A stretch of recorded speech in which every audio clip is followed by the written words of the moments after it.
Ever try to get your man to talk about personal issues? You know it's not easy, especially when you're talking about today's topic. Male hair loss affects 60 million guys. Women too.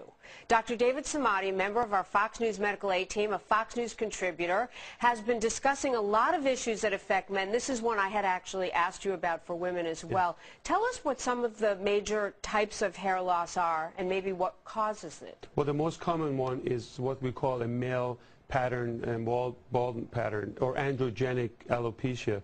That's 95% of the hair loss, and the cause of it is mostly genetics.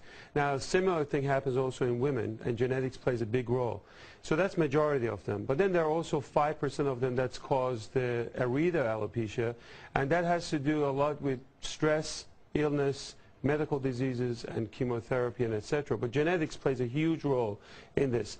Father's mother, mother's father, you never know where it comes from. Good point. We always thought it was from the mother's side. Now new study shows that it's polygenic. It's from both parents. So if you have the gene in the family, now you most likely will be affected.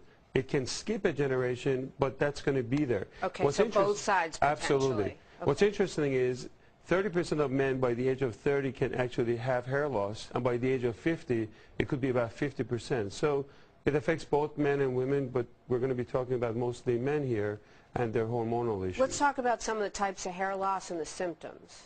Okay, so when we talk about androgenic ones, or the male pattern baldness, it really starts from receding the hairline. It starts going toward the temples, and the most severe case is the horseshoe pattern. That's when the whole top area is gone.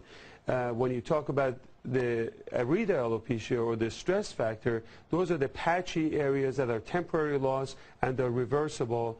Those are easier to really treat. Okay, in addition to the genetic component, you say poor nutrition, certain illnesses, you mentioned stress, that's a huge one. Are there medications that men may be taking that can cause hair loss? Certain medications you want to watch out for, usually antihypertensive medications, beta blockers. Some cholesterol medication can actually cause that.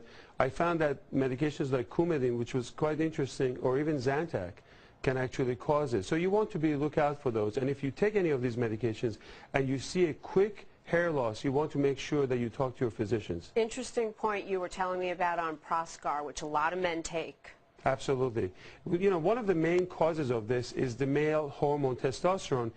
The scalp, makes this 5-alpha reductase. It's an enzyme that converts the testosterone to dihydrotestosterone.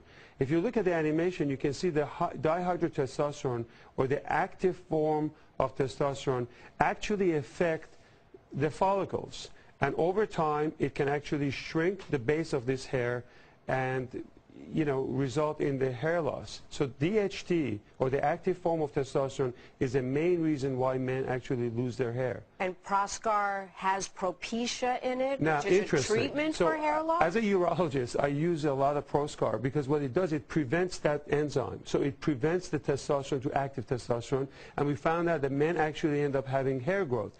A smaller portion of Proscar is called Propecia. And Propecia is 1 milligram. So the main take-home message is that if you're taking those medications, it can affect your PSA or...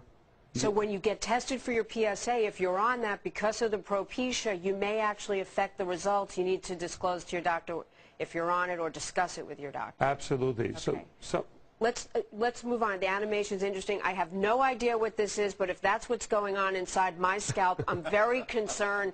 As you show us that, doctor, tell us what it is. Tell us about treatments. People want to know what to do. Well, this is actually an interesting demo. This is by 3B Scientific Company.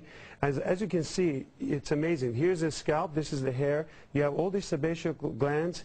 Usually Rogaine, which is a topical one, affects the scalp, and that can increase the blood flow to the hair. Propecia that you talked about actually works on the follicles, and it inhibits the DHT hormone, and that can affect the hair growth. Ultimately, if none of these medications work, you have hair transplant and laser and you should see your doctor for further treatment. Minoxidil is another one. That's the scariest hair follicle I've ever imagined. Doctor, this was great information, and women should also talk to their doctor if they're on those medications, as you discussed. It could be affecting their hair loss, too. Thank you so much. This is a great series, and we're glad everyone is tuning in. If you have questions about your health or other men's health issues, email us, menshealth@foxnews.com. Dr. Smati will be back next week. Thank you, Doc. Thank you so much for having me.